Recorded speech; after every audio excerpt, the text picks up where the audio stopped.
Oke, assalamualaikum warahmatullahi wabarakatuh. Berjumpa lagi dengan siswa-siswi semuanya, sahabat-sahabat dimanapun berada, guru-guru khususnya guru bahasa dan sastra Indonesia. Kembali saya akan berbagi, memberikan tambahan referensi, memberikan suplemen untuk sahabat-sahabat guru sebagai media pembelajaran ataupun sebagai suplemen atau pengayaan bagi siswa-siswi yang ada di rumah ya. Oke, kali ini kita lanjutkan pembahasan dengan teks diskusi ini, yaitu membahas struktur dan kebahasaan teks diskusi. Struktur itu susunan ya, beda dengan unsur-unsur. Nah, kemudian kebahasaan itu adalah bahasa yang digunakan, bahasa Indonesia yang digunakan seperti apa yang dipakai untuk strukturnya ini. Dan teks diskusi kita sudah tahu adalah sebuah naskah atau tulisan yang digunakan untuk kita berdiskusi secara lisan ya. Kalau kita tidak mempunyai teks diskusi, kita tidak akan bisa berdiskusi. Oke, kita lanjutkan.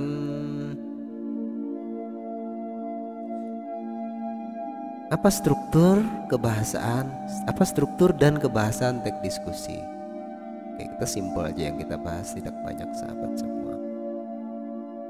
Nah, struktur itu artinya lapisan, nah ya, lapisan teks diskusi.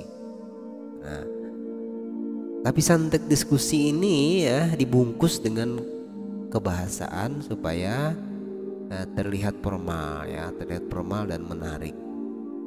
Nah, jadi ada kaidah-kaidah, aturan-aturan kebahasaannya untuk teks diskusi ini seperti apa, dan struktur teks diskusi pun juga ada lapisan-lapisannya lagi. Kita akan bahas, kita akan lihat.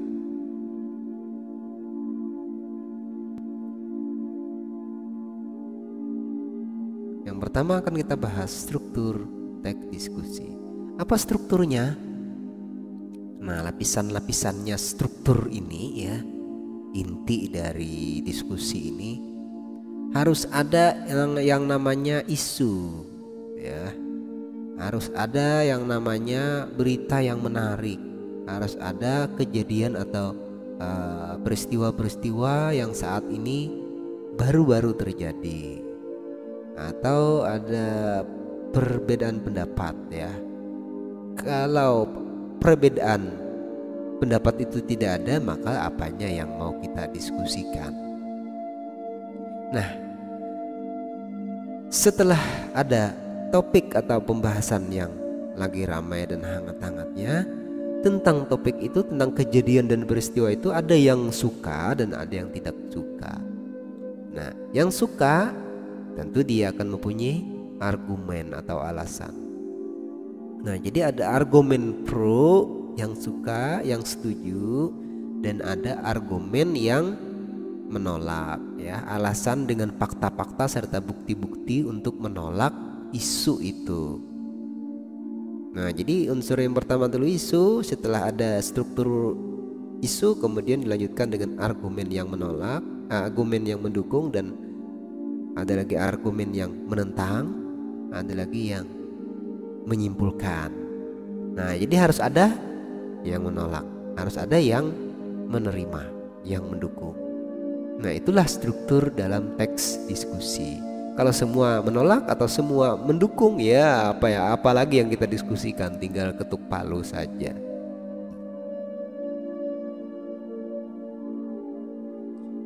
Kita lanjutkan kaidah kebahasaan teks diskusi.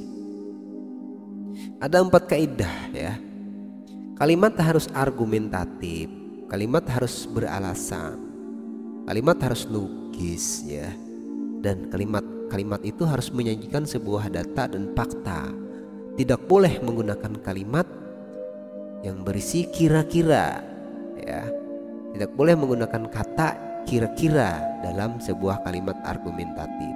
Jadi harus menggunakan kalimat yang meyakinkan, yang menyatakan ada fakta yang sudah terjadi ya. Nah, kemudian ada kata-kata populer ya, kata-kata populer yang sudah dipahami oleh orang-orang banyak.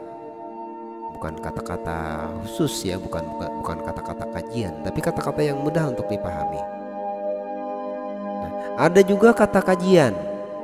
Nah, rupanya selain kata populer, kita juga harus menggunakan bahasa-bahasa istilah ya, kata kajian dalam bidang-bidang tertentu yang tentunya sesuai dengan topik yang sedang dibahas dalam diskusi itu.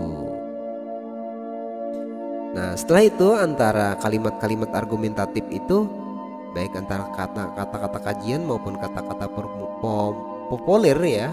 Nah, kita harus menggunakan konjungsi supaya antara kalimat yang satu dengan kalimat yang lain ketika kita berdiskusi itu menjadi saling terhubung ya, saling padu dengan adanya konjungsi itu. Oke, kalimat yang sebenarnya tidak padu akan terhubung, akan menjadi padu dengan adanya konjungsi atau kata penghubung yang tepat. Oke, ya kita lanjutkan. Selesai. Terima kasih. Nanti lanjutannya kita lihat pada video berikutnya ya, sahabat-sahabat dan siswa-siswi semuanya. Jangan lupa untuk subscribe, like, bagikan materi ini. Terima kasih atas dukungannya. Subscribe, like, dan membagikan materi ini adalah amal jariah bagi Anda. Bagi Anda mungkin tidak bermanfaat, tapi bagi orang lain mungkin ini adalah sedikit manfaat. Oke, terima kasih. Mudah-mudahan ada manfaatnya ya. Oke.